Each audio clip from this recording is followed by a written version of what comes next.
Okay, good evening. Part 2, episode 3 here.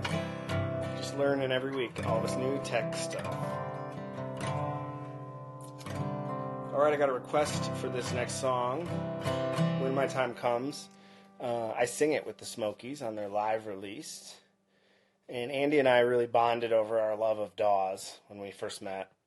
They were playing the song. Greensky had played it once or twice, I think, but he had a hard time singing it, so we didn't play it very often. But I'm going to play this for Andy before he joins us.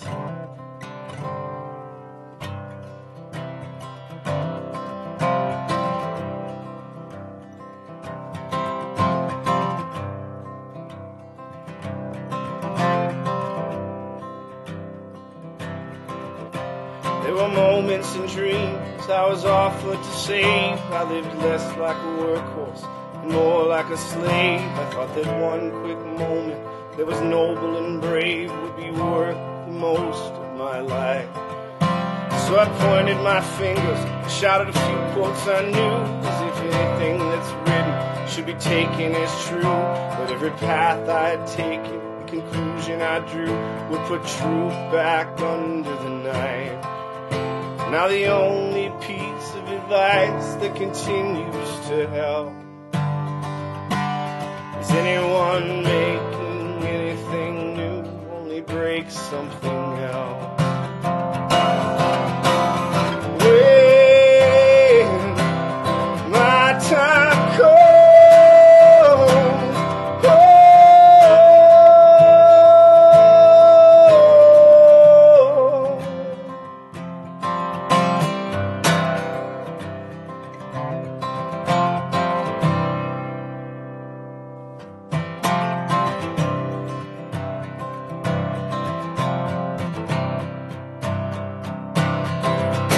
so I took what I wanted, I put it out of my reach. I wanted to pay for my successes with all my defeats.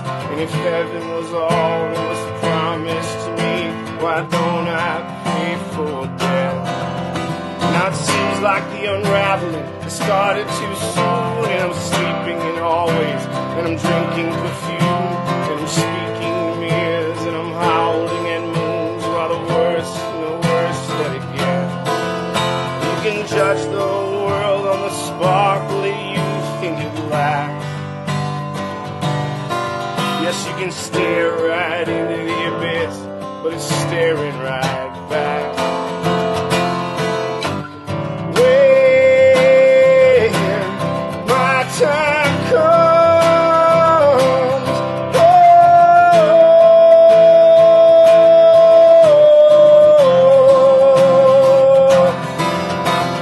when my time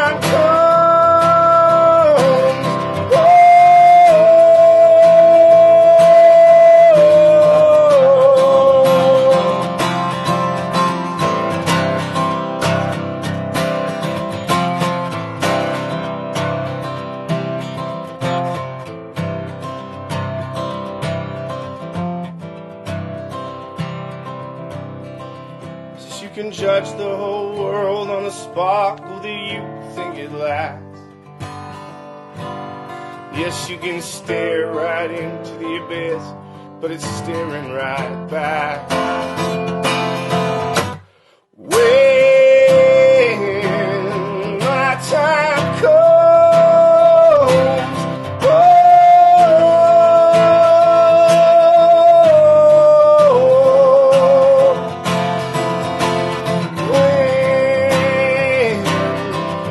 time comes,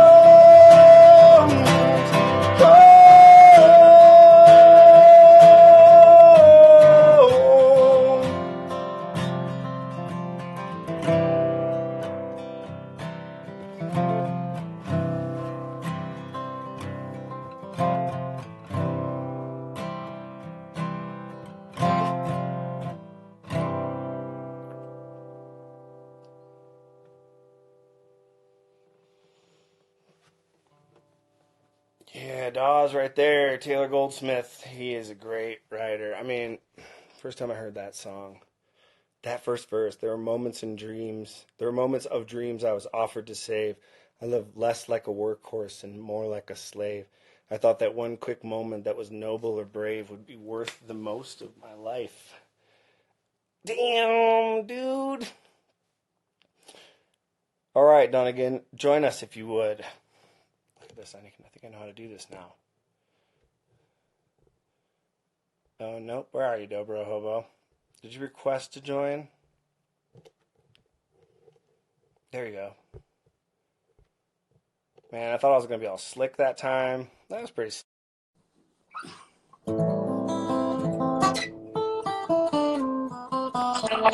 Oh, ladies and gentlemen, Andy Dunnigan. Hi, Polly. Hey, pal, how are you? I'm good, man. How you doing? Pretty great. What key was that in? C. I knew it. I was trying to sing along. You're like, you can sing the high note. Yeah, that was hard. I was yelling though. We'll see. I probably woke Juniper up. Yeah, don't do that. How you doing? I was gonna see if you wanted to half and half that song, but then I was like, I'm gonna sing it for him because we've never done that. For me. Yeah. Cheers, man. Cheers, buddy. We got a plethora of beverages that we're gonna choose from. Oh yeah? Are you drinking tequila? That was a mimosa made with white wine. Wow. Yeah. Yeah, it's Sunday. Resourceful over here. It's like kind of like every time we got to make something to eat or drink. Quarantine's kind of like airport rules. You get to kind of drink at your leisure. If it's 10 a.m. and you're feeling it, go for it. It's Sunday, man. It's Sunday. Yeah, you're right. So Andy Dunnigan, y'all, is the dobro player and singer for the band Lil Smokies that I absolutely adore. I love his songs so much. Love his singing. Love his band. Thank you. Yeah. Thank you. As we prepared to do this, I was thinking to myself that, in a lot of ways, I'm going to fix my rig here for a second. A lot of ways, this show is like what we do every time we hang out. I know. Yeah. We talk about the idiosyncrasies of the craft of songwriting. Yeah. Yeah, like we're hanging out at a festival and we go to a party and then it's you and I in the kitchen and I'm like, what's that line? Cactus thirst? That's right. And people are like, did you even come here to hang out with us? And we're both like, no. Wait. I know I have to tell my girlfriend that too. I'm like, what were you doing? You're out so late. I'm like, it's just me and Paul in a kitchen talking about songwriting. She's like, all right. I'm being told, and I can kind of hear it too, we get a lot of feedback. Maybe turn your volume down a little bit. But you need to be able to hear, so whatever works. Yeah, how about that? Yeah, man. So, songs. What's new in your world? You brought a Seagull guitar, right? I actually bought. Yeah, I got a lovely Seagull guitar here. Cause I'm in Canada. I'm in Vancouver, BC, and I just moved here. It was kind of a bizarre time to move during the pandemic, but here I am. So usually I'd have like my truck and my stuff, but I flew, like 3.5 weeks ago, we were kind of, when shit was starting to hit the fan, we all just scattered. We took the last 2 days of the tour off and we all wanted to get home just because it was all starting to kind of burst at the seams. So I'm here and I'm feels like a movie, it's like I'm willingly stuck here, in international land. But so I borrowed a guitar and I got my dobro. And last week we moved into a little apartment here, and I'm loving it. But it's wild, man. It's been a roller coaster of ups and downs, trying to process just when I'm going to see my buddies, see my band. Actually going through, trying to find a picture for Instagram of me and you. I was going back through time and made me a little sad. Or missing my buddies, We've had some fun on tour, so. We have, yeah. But I'm trying to get into the swing of things as far as writing. It seems to kind of bubble for me. I've been journaling more. I'm trying to do a little quarantine journal in the morning with coffee. But songwriting for me I can feel it coming, and then there'll be like a week where I'll just kind of belch out some stuff, and just kind of like you and Cris were talking about doing the. Well, we can get into the more idiosyncratic parts of songwriting, but yeah, that's where I'm at right now. Good. Yeah. When I talked to Josh the first week, he talked about like the artist eye and how he feels like he's always observing the world from that writer's standpoint. Yeah. So I feel that way a lot too. I'm like, I've got all these ideas, man. I sent my buddy this text the other day that was great lyrics, but then I just like don't sit down and write songs. So yeah, totally. Yeah, I feel it coming. There's just like even little things happening. There's 7 o'clock around here. I'm sure they do it all over the place, but I think I was texting you about it, that at 7 p.m. we live in like a little apartment complex surrounded by other little apartment complexes, and everyone at 7 comes outside and they bring their pots and pans, and they just hoot and holler and like play drums on their pots and pans for the shift change for the nurses at the hospitals. It's pretty awesome. So shift change, and that whole idea has been kind of bubbling around for some type of a song. But I'm kind of in the same school of thought as you and Cris talking about just sort of improvising. It's almost like an ink blot test. You'll just be playing, singing chords, and the sounds and the words that you just kind of Mad Lib. I think there's a lot of feeling and subconscious meaning behind those. So like a lot of the time, coming up with a song idea will just be free form on the guitar, and there's those words. Like I was writing a song the other day that trade winds. I was like, what the fuck is the trade winds? But that was just coming out, so I had to look it up. I was like, is that even a thing? So I'm gonna have to investigate that. But it's weird how that works. You and I will just like spit those back and forth. Did you hear the one I told Cris that I was thinking about, the honest truth? That's so awesome. Yeah. Taylor would love that, I think. Taylor would love that. Oh, crazy. Well, why don't you start by playing a song, and then we'll chat some more. Are you going to play my favorite song? I'm going to play your favorite song because it is Sunday afternoon, and the first verse of this song this song's called Carry Me. And I've been thinking about this song a lot this week because it's almost like a careful what you wish for type of song. You know, almost like a prophetic song. It was during a time, this last year of touring really hard, and it's kind of like like a Courage for the Road type song where you're wondering if this is the right thing. And kind of longing for that, for the Sunday afternoon vibe, which I have. It was during a time where I was worried about being gone too much, and now I'm worried about being home too much. So it's funny how things can change. Yeah, it's a great song, man. The first time you sent it to me, and I think I listened to it for an hour nonstop. Oh, that's sweet, man. Thanks. Here we go.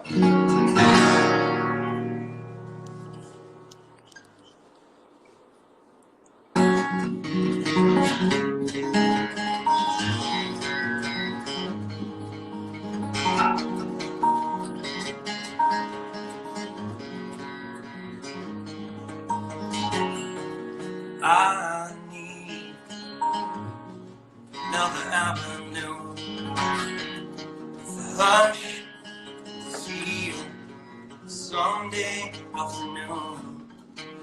Piles of mail, sleep forgotten, dead left somewhere.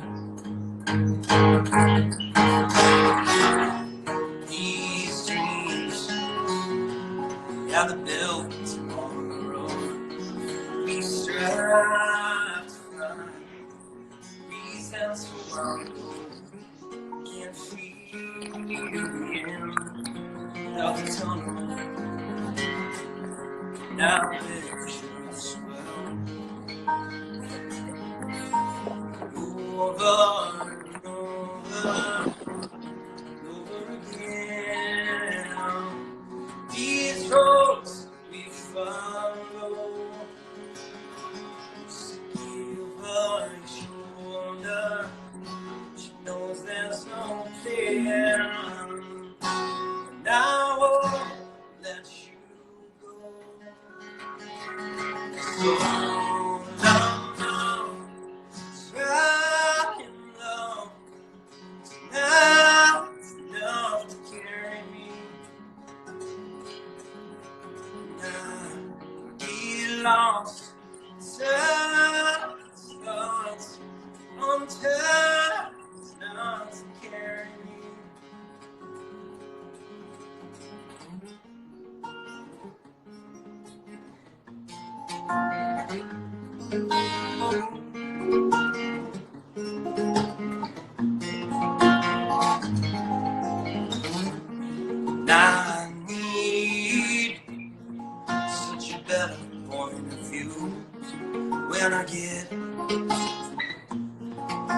bottom of it all.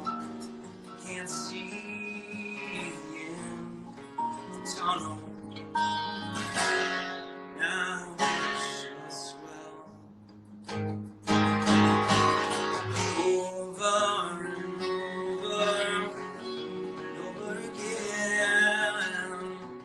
These roads we follow. Just give her your shoulder. She knows there's no fear. Now that you go.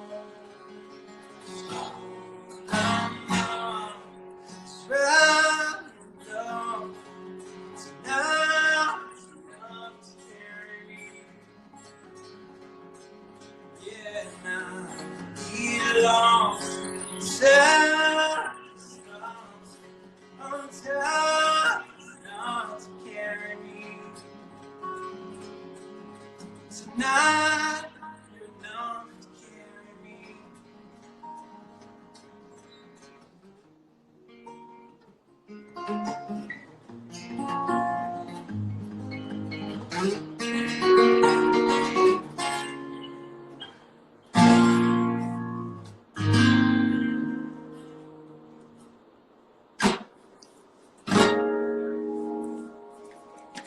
The seagull sings. Seagull sounded pretty good, man. It's all right. I actually I had to tune it down. That's the quarantine trick. Tune it a half step down. Uh-oh. Okay, there you go. You glitched out for me for a second, but man, that Clenched song, out. All I'm not. What's the lyric right there? All I'm not is All right. I'm not is right in love. You actually you posted some all I'm not is right enough, which I was like, I thought kind of that's like what you that said. too. Yeah. And then listening back Right on it. Yeah. Right enough. I could tell that's what it wasn't. Or I could tell it was right in love when you sang it now, but on the record, I just thought I heard it wrong. Yeah. They I both love work that line though. Give her your shoulder. She knows there's no plan. That is just Yeah. man. That's it. Yeah. Yeah. So that song had a long kind of shelf life. There's a long expiration date to that. And I had this little riff.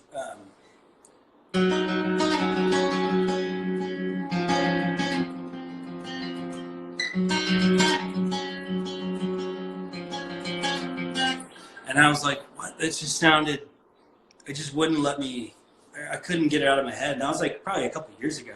So I was putting chords to it.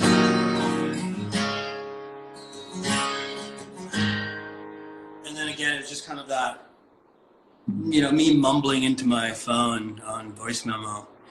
And something about, I need another avenue with the hush and the feel of a Sunday afternoon. And here we are. But yeah, so that was kind of like the first thing that came. So it's kind of I don't know, the whole last album was sort of a lot of road songs, I think. I think we graduated to that level of like, we're gone and we're writing about being gone. So Yeah, I still just what we write about all the time. yeah. You can still write about it now. You're just gone from tour. I know. It's so wild. Yeah. You are the first writer I've had on here who plays a different instrument in your band than you write on. Do you always write on guitar? I'd say like 80% of the time. Yeah. I do kind of I do the little like Chet Atkins finger style, That's kind of where like a lot of if I'm writing in G. So I feel like Scott in our band is my thumb, That's where a lot of the pump action goes. But every once in a while, I'll come up with melodies on dobro but mainly guitar. Is that where you're writing? Yeah, almost always. Occasionally, I come up with ideas, like you said, on the mandolin, or like when the band learns the songs and I'm playing them on mandolin for the first time, I often find that chord choices I was making on the guitar were just habits. Yeah, that's always so weird for me too. Like I'll show everyone in the band a song on the guitar, and then when I go to play it with them on dobro, I don't know how to play it yet. So it's like I'm learning it. I'm learning my own song with them. You know, it's really bizarre. Yeah. Me too. And especially if it's something more like if it's something where I don't know. Like I do a lot of like 5-chord with the third and the root kind of stuff, you know. Yep. And then so then I'm playing on mandolin, and I'm like, what do I even do for that? Like I'm never playing the root in the root. Totally. Yeah. I just play this chord. Chord. So do you think of, you know, you guys have a lot of little hook lines and melodies. Are those written by you, or how does that work in your band? Like, usually that's like an arrangement thing that we come up with together. Sometimes they come like from the way I play it. Like I sent a demo to the band recently where I'm doing a really terrible, like a fingerpick pattern that could like become the banjo line. Man, I'm getting all good. I'm trying to use my earpiece to make it sound better, but it's all distorted for me. I wonder if it's for me. I'm gonna bail on it until you play again. Hold on a second.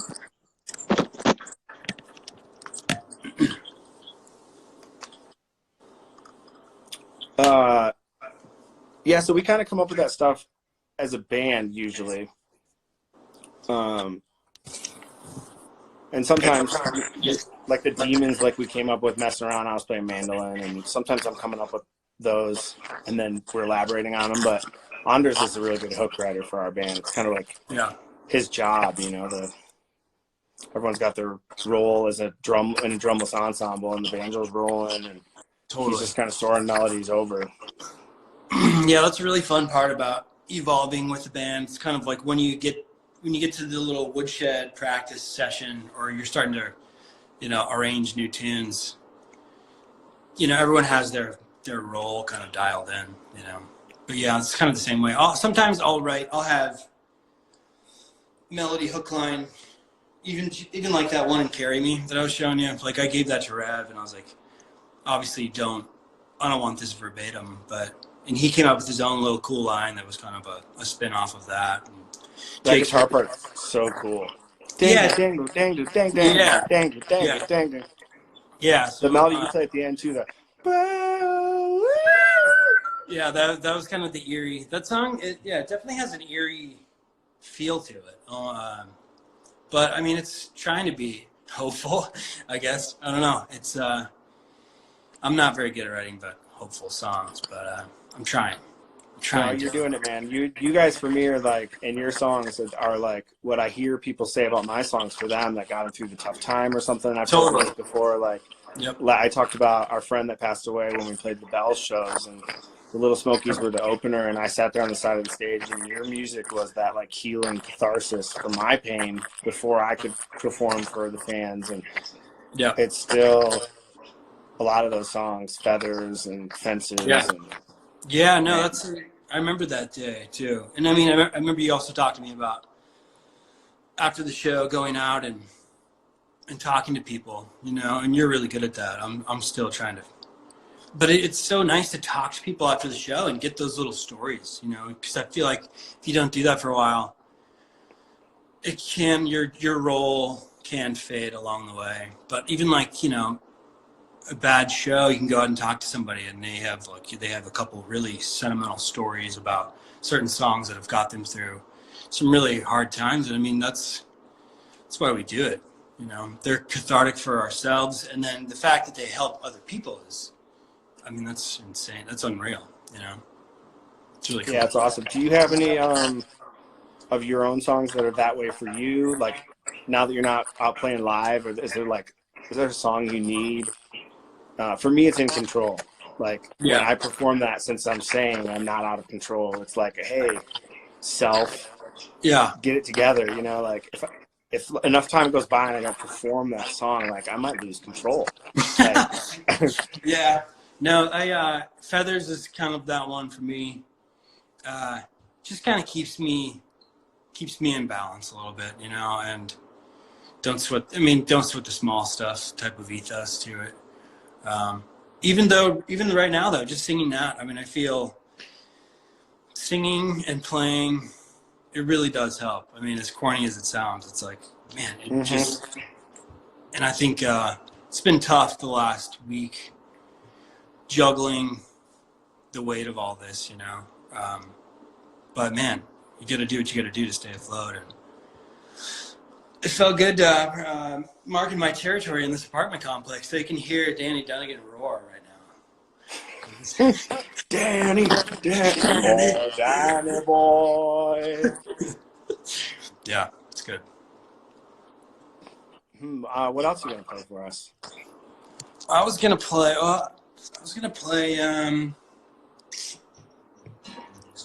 a song called. We named the album Tornillo.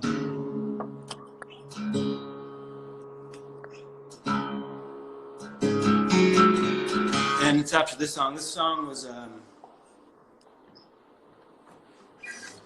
slow little ballad. Hold on a second here.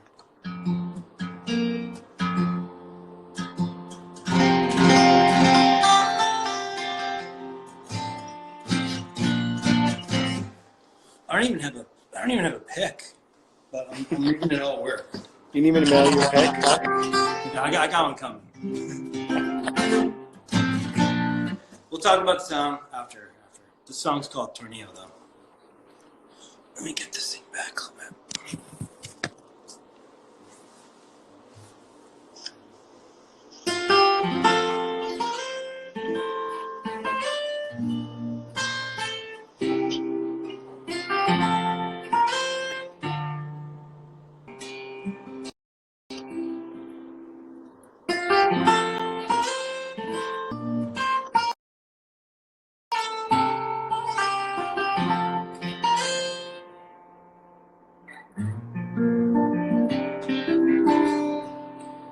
Finding code and information, the fabric of the stars. But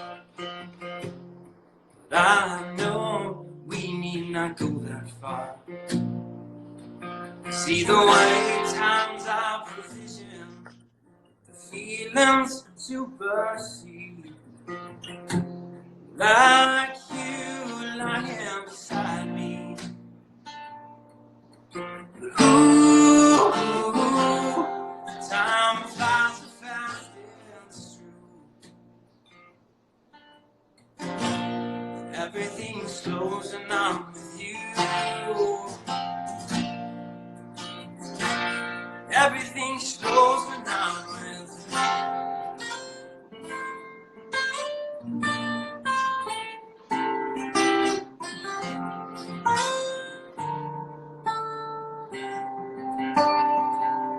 Today the wind's here and to you lifted the sand and he could breathe. I felt something in me. Cause out here silence is readed, distant and implied. Distance helps you realize. Ooh, time flies so fast, it's true. Everything slows, everything slows, everything slows, everything slows, everything slows. There'll be moments without you. Give me one day, decorate your day. It feels like a roaring sky and fire. And if I could, I'd send this song to you today. Ooh, time flies so fast, it's true. Everything slows and I'm with you. Everything slows and I'm with you.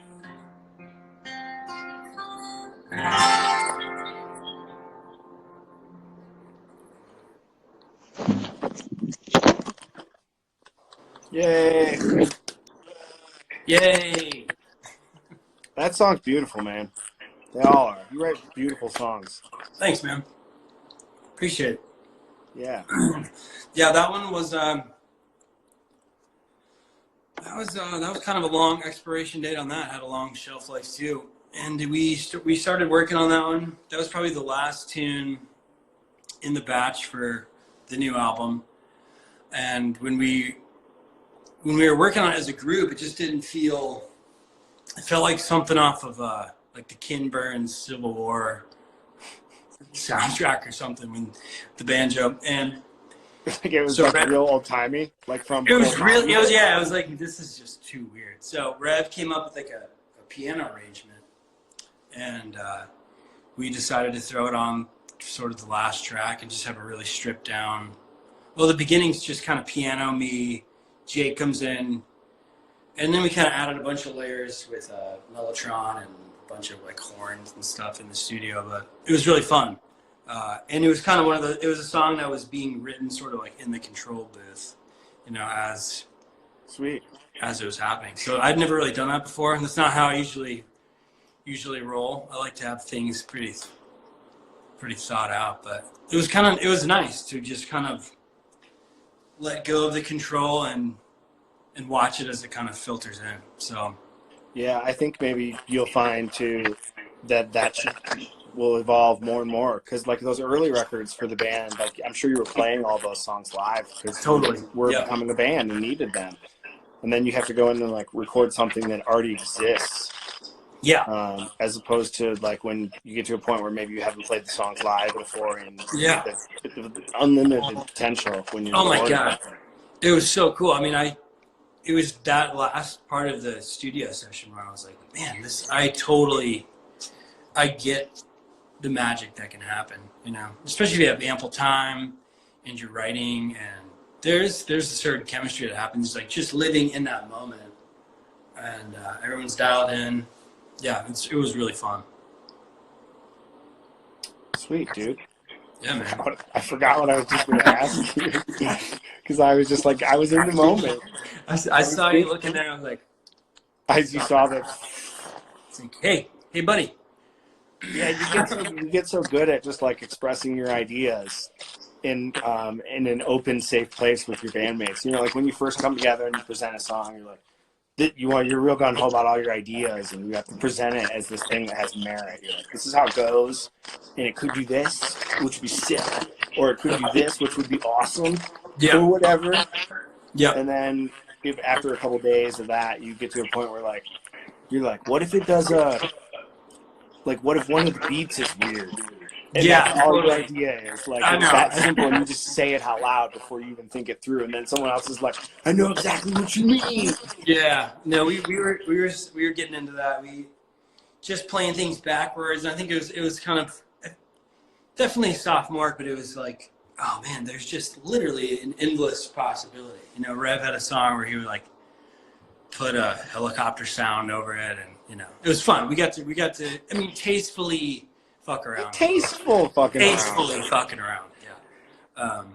Yeah. Do you have any kind of like standout moments as far as like what we were just talking about in the studio? Windshield was recorded that way, like really very.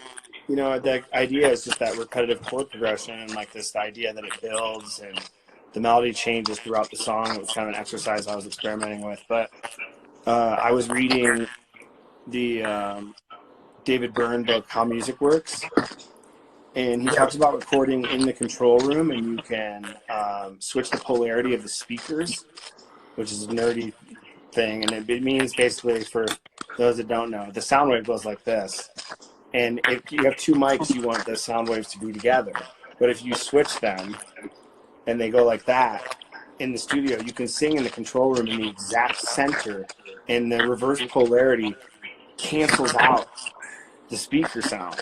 That's awesome. And I was like, I'm like reading that in the control room while we're doing overdubs and stuff, and I asked our engineer, I'm like, is that true? And he's like, yeah, you want to try it? So for Windshield, I sang in the control room at like Mach 12 volume, no ear headphones, and the band was playing live in the other room without me. and just like getting the vibe. And I was just doing all the lights down and we were drinking and like it was the like party night in the studio. Yeah. And then I sang it, and then there's no ending. We didn't write an end, so they were like vibing out, and I was like, keep going. And then I sang it again, and that's the one we kept. And that's why on the record, it kind of is the first tune, and at the end, the last tune, it like goes back into itself, like. Yeah. But it was just this studio moment where. Yeah. It was awesome, man. It was like. That's so like cool. You got to get yourself in the mood when you go in there to record, and you're like in headphones, and like, maybe light some candles or totally. I drink think some apple cider vinegar, you know. But whatever floats your boat. No, I think was just like rocking in the control room. Totally, it was awesome. Yeah, having those kind of unbridled, and I think that like that's something that you practice too. I feel like we were just starting to get there on the last part of this album, whereas we were kind of we were living there, so we were autonomous. We got to kind of set the schedule, and even when, the Tornillo song was sort of an uncuffed sort of party night for us, even though it's like a very gentle ballad, but it still has like the raw emotion of us kind of letting, relinquishing the reins, so to speak. So I would like to do more of that. It just having the liberty and the time and the money to like be at a studio because we were at the same studio that Bon Iver recorded the last one was 22 million, right? I forget the names of the albums, but yeah, they're so weird. Yeah. Anyway, but they rented out this whole space for like 2 months, and they would all just kind of like have composers and people making sounds, and they would all come together towards the end of the night apparently, and man. Yeah, I think about sometimes like the Beatles' job for 10 years as a band, because they never played live, was just to like go to the studio every day and create. Yeah. Like, what is that like? What is that like? Yeah. We're big subscribers of the Bandcamp style of recording. Like, we immerse ourselves and we live together and go there every day and work all day. How do you go about, because you guys are touring so much, so like when you have a batch of songs, are you working those out on the road, or do you set aside like a week and go get a Airbnb and like hunker down, and how does that work for you guys? The last record, we just sort of did it all there right before. We start sharing recordings and stuff, and like a little bit of it gets worked on tour sometimes. Occasionally, I'll play a song for somebody in the band, or if we're sitting around in the green room. But like, we rehearse so much now, like the stuff we need to play that we're supposed to know every night, that the extra time to work on new stuff on tour is like a lot harder than it should be. So right now we're sharing a lot of recordings and trying to figure out how to do that from a distance, because you can't people can listen and comment, but we sort of can't collaborate in the moment. We tried to do it in this format a little bit. Duvall and I did, and it's like the latency is hard, notes cut out, and it works for this because it's what we got. But like, if you're trying to be creative, and it's just challenging. It's very challenging. Yeah. But we also have a vocabulary because we've been a band for 20 years, so I'll include some notes, and I'm like, I kind of think it could be like this or like this, and they know what I mean. Yeah. Jake and our Jake's still out there. Hey, Jake. Yeah, he said every song's about him. That's what I read about Duvall too, so I can relate. Jake was. We had a little conference call. And we were talking about ideas, and depending on how long this lasts, trying to do like a few songs where we just send the track and it's up to the person to kind of add on at a studio. It seems really hard, but depending how long this goes. If the idea is formulated, it can be like, here's my part, now add your part. But it's like, if you're trying to change it at all, like, what if you omit that chord, or what if that chord changed 2 beats earlier, but the melody didn't? Like, that kind of stuff can't happen. Like, I guess it can if you're like a Pro Tools wizard. We all at home studios. We'd be like, note, or like, totally. I don't know what we're supposed to do. Yeah, I don't know. It's a lot right now. But I requested you to play "Lose My Way." Yeah, I'm gonna do that. Yeah. You want to play it and then we can talk about it? Yeah, you might have to put headphones in while I play or something, so it gets like. I can do that. Yeah, Lose My Way. I played the Dawes. I wanted to play the Dawes tune too because when I wrote Lose My Way, a friend of ours, a promoter, Michael Berg, told me that song reminded him of Dawes, and I didn't know who Dawes was. So then I went and listened to Dawes, and that's how I discovered When My Time Comes. And so somehow those songs are connected in my mind. Even though I wrote Lose My Way first. Lose My Way, though, I was going to talk about how sometimes I'll be listening to music outside the genre or different songwriters or bands I dig. Do you know the album Eisenhower by The Slip? No. Is that the Barr Brothers? Yeah. I don't know the album. You should check that album out, man. It's so good.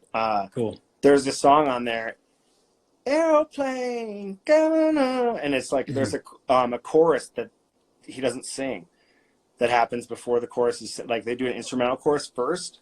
And I was like, wow, that's a really cool idea. I'm going to write a song where I do that. And so I did. Sweet. And this is the song? Lose My Way, yeah. Which we put on the set list all the time as Loose My Way. We're funny like that. Yeah. But I wrote this about a friend of mine who lost his job, and he's an older fellow, and was just kind of bumming on it. And I really started thinking about what that must be like to have worked in a job for so long and then suddenly be without it. And, I think it was like 2008 or something, and Detroit was going through a bunch of shit. And I was kind of channeling all those things. Let's see if I can play it. Aeroplane Primitive. Yeah, thanks, Mario. And Mario, does Annie need to listen to this record or what? It's so good. It's so good. Oh, I will. All the children who were born in December have the birthdays that are the hardest to remember. That's awesome. Okay. This chord has my famous trick too, that sus2, no third. There it is. Yeah.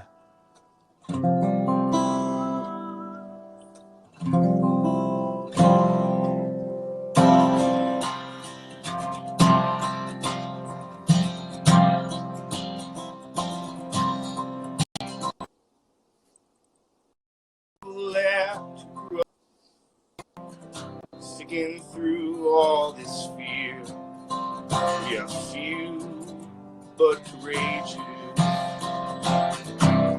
This isn't easy, and it seems as though the neighbors aren't fighting back with us. There's no bailout plan. Nothing's working out on its own.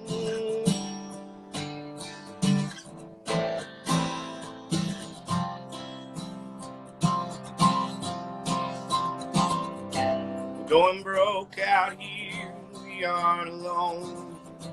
Losing faith in everything that we've known for the last 30 years. Still I couldn't leave. And the fields have overgrown. The neighbors aren't coming back for them. 'Cause nothing sells anymore.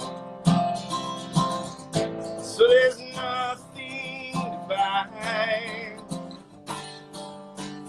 This was everything like something before.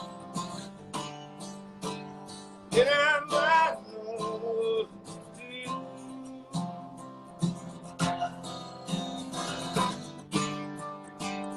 This is everything like something I know. I may still lose my way.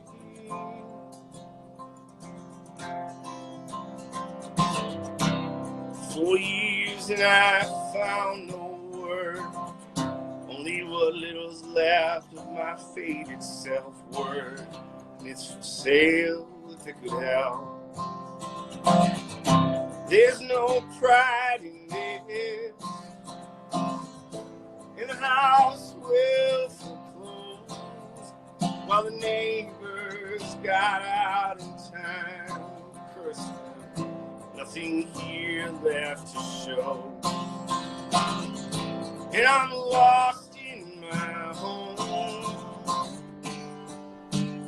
This was anything like something before that I might know what to do.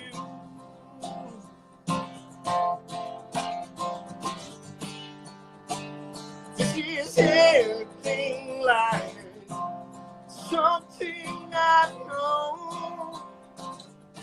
I may still lose my way.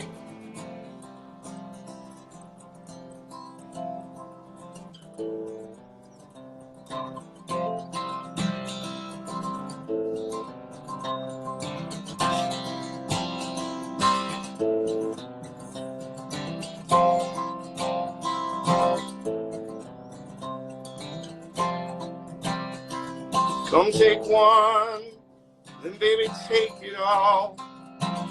If we can't stand, we still won't fall for this. This is anything like something before, then I might know what to do.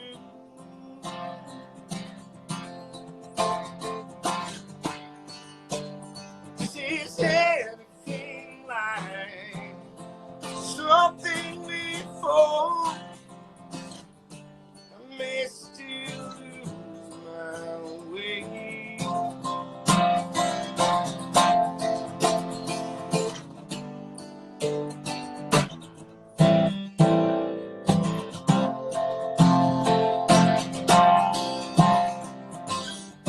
I may still lose my way.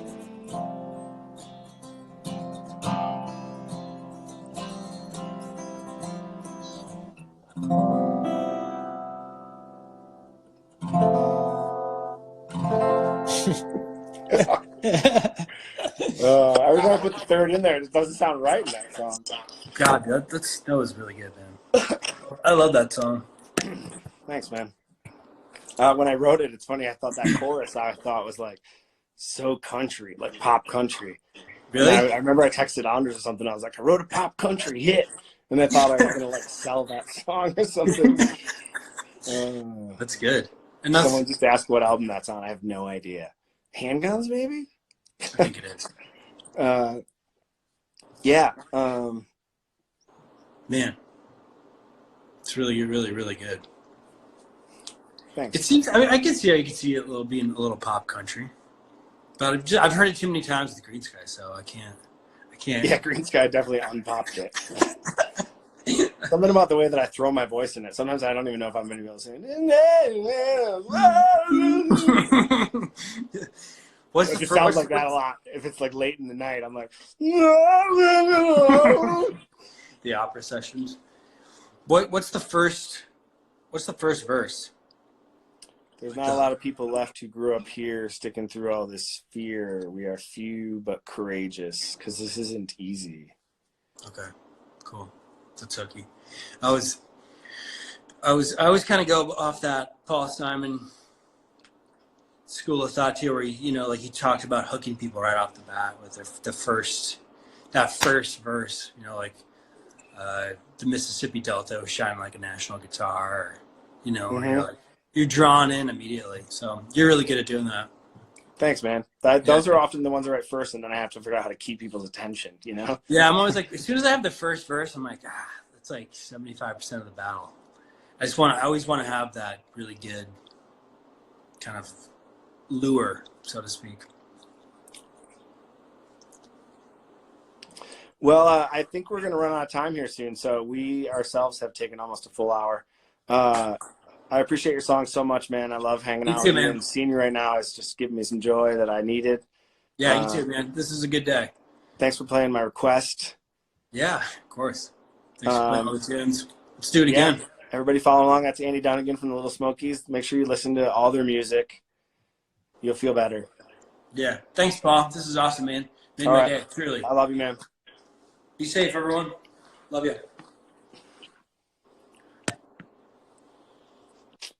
All right, everybody. Thanks for indulging the nuances of songwriting conversation for the Sunday afternoon again. And next week, same time, same place. Call some more friends and see who we can't have come along for the ride. Take care, y'all. Stay safe. Stay home. Call your mother. Tell her you love her. She'll appreciate it.